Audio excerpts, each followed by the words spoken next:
What on earth is happening in the Tottenham world right now? You are going to be just as gobsmacked as I am. We finally are acting like a big club. It has been reported in the last couple of hours that we have reached a verbal agreement to sign Fernandes from West Ham. And according to credible Man United sources, we are also willing to meet Marcus Rashford's wage demands. On top of that, Sandro Tonali. We could have a transfer window where we bring in Van Hecke, Senesi, Robertson, Fernandes, Tonali, Marcus Rashford, and a striker. It has also been reported today that Bergvall could be joining Nottingham Forest. In my humble opinion, I don't think that'll be happening. If you can't already tell, I am sweating like anything. My office is about 700 degrees right now, and it is incredibly warm, humid, and disgustingly hot in the UK. But content has to content. I want to bring you guys the latest Spurs news, and I want you to let me know your thoughts. Make sure you go down and drop a like on the video. We just hit 24,000 subscribers, which honestly is absolutely insane. It really, really is. But let me know your thoughts. This video is brought to you by Oxford Natural. Make sure you go down, scan the QR code, or click in the link in the description. You get potentially up to 70% off, and their products are absolutely fantastic. Let me know your thoughts, and I will see you in a mo. Today's video is brought to you by Oxford Natural, optimum day and night. Now, I'm not here to sit there and tell you that I've been on this for months, and this definitely isn't some magic fix. But the results simply speak for themselves. What I will tell you is a lot of people are using this and the results are pretty hard to ignore. Optimum Day helps with energy, cravings, and keeping on track day to day. While Optimum Night is more about recovery, sleep, and letting your body reset. It's simple, nothing crazy, nothing out of the ordinary, but people are getting results. When you start hearing names like Michael Owen, England legend, Ballon d'Or winner, £35 down, immediately you want to know. Or you hear Robbie from AFTV or DR Sports, £80 down. That's a lot of weight. Or you hear Anita, immigration lawyer, £40 down. Or Linda, a business executive, nearly £50 down. And I've been hearing about this more and more, especially from people that are trying to keep themselves on track. So if you're sitting there thinking, I need to sort this out, maybe this is worth a look, this could be for you. Scan the QR code, click the link in the description, use code HTT70 where you could get up to 70% off. No big promises from me, I'm just putting this in front of you. Thank you very much for Oxford Natural for sponsoring this video. Make sure you go down, click on that link or scan the QR code. Now, what you are about to see has me excited is an understatement. Now, this source, this SZYXL guy, is everywhere right now. I don't know how this guy has so many credible sources, but whatever this guy has been saying recently has come true. Understand Tottenham have reached a verbal agreement with West Ham for Mateus Fernandes.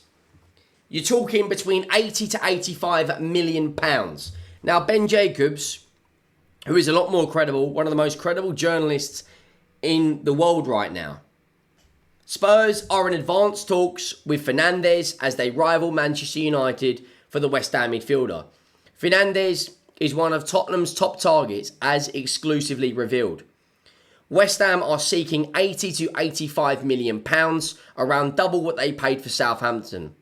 An incoming 90 million shareholder cash injection is likely to leave West Ham in a stronger negotiating position. Man United are also in talks with Fernandes and West Ham. Spurs are also rivaling Man City for Sandro Tonali. Spurs, Man United and Arsenal all have Alex Scott on their radar. But I think Bournemouth are... I think he's a lot of rumours out there that he's going to sign a new deal, which potentially has a 75 million release clause. Movement is expected now in the days. Listen, the financial year comes to an end, I think, on June 30th. I cannot describe how excited I am. A midfield of Maddison in the 10, right? Tonali and Fernandes in a double pivot with a new striker and potentially Marcus Rashford on the left. Yes, you heard that correct. Potentially Marcus Rashford on the left. Samuel Luckhurst, who is very credible when it comes to United news. Marcus Rashford is set to see his weekly wage rise to £325,000 a week.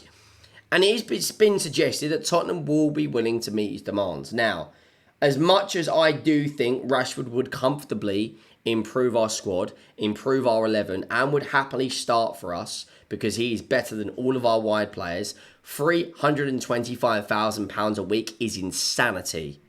Our highest paid player ever, Harry Kane, Son, Lloris, etc., were nowhere near that. And I don't think it's worth completely going higher on him than anyone else. Don't get me wrong, he is a very, very good player and he would be probably one of our best players, if not our best player. But that wage is insane. Absolutely insane. Sammy Mockbell has just tweeted as we are recording this. Literally, like, I can't get any more breaking than I possibly can right now. Tottenham hold talks over a move for West Ham midfielder Mateus Fernandes. Talks ongoing amid some optimism. The deal is possible. Man United have also shown their interest. It feels right now that we are further ahead on our negotiating situation than Man United. I don't think Man United want to pay 80 to 85 million. I think they want to pay around 65. Listen, I don't necessarily think a lot of these Premier League midfielders are worth 80, 90 million, but that is where the market is at. He, for me, comfortably improves us. Imagine a midfield, as I said, Tonali, Fernandes, and Maddison in the 10 is absolutely insanity. It really, really is. And also, in the last few hours earlier today, Fabrizio Romano, here it is, said that Vicario is set to leave. And earlier today, we did announce Dubravka, who is going to be our backup goalkeeper. I don't really get why some people are mad about that. You know, who's Chelsea's backup goalkeeper? No one really knows. Who's Man City's backup goalkeeper when Trafford goes? Is he going to be that good? Dubravka was Burnley's number one. I know they went down and I know they were terrible, but he's a very experienced goalkeeper. He was Man United's backup goalkeeper a few years ago. Vicario is set to leave with Italian clubs keen on the keeper. Juventus informed in case Aston Villa price for Emi Martinez doesn't drop. Napoli monitoring Vicario if they can sell a goalkeeper this summer. In my opinion, I think that is good business for us. It's probably a good move for all parties because he needs to reignite his career somewhere else. And for me, I'm not really a fan of this guy. I think he was good in his first year. We did get the here we go from Romano for Dubravka earlier.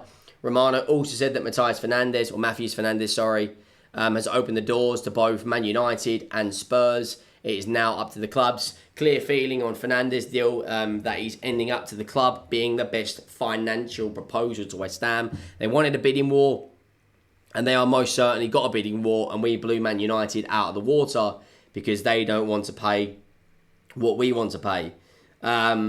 It looks like Solomon's finally going to be sold. Also, other news on Bergvall. It looks like Nottingham Forest are interested. I don't think we will sell to Nottingham Forest purely on the fact that we don't have a fantastic relationship with Nottingham Forest. I believe it was Ben Jacobs said Nottingham Forest are leading contenders for Lucas Bergvall. I think in this market, we could quite easily get £50 million for this guy. People might be saying that's insane, but he's still a young player. He's only 20. Chelsea and Aston Villa have inquired in the past, but no approaches from either club as it stands. If we can get 50 odd million for him, if we can get 50 odd million for Christian Romero, there's no reason for us not to go big on our midfielders. We've got very good, solid defensive options now with Van Hecke, with Senesi, with Danso, with Van der Ven, with Robertson, with Porro, with Jed Spence. Get that midfield right and then bring in a left winger and a striker. I don't see why we can't finish in a European position next season. I really, really don't. One game a week. If Man United are able to go out there and jump up 13 places, I know they went out and bought a lot of very strong attackers that are Premier League proven, players like Cunha and Brian Mbeumo, and then they dropped 80 to 90 million on a Benjamin Sesko. I don't think there's any reason why we can't climb up the league next season with one game a week. But let me know your thoughts. It is a massive, massive day. If we get any other news in the next couple of minutes or next couple of hours or whatever, I will sure to be updating you. I'll see you in the next one. I am out.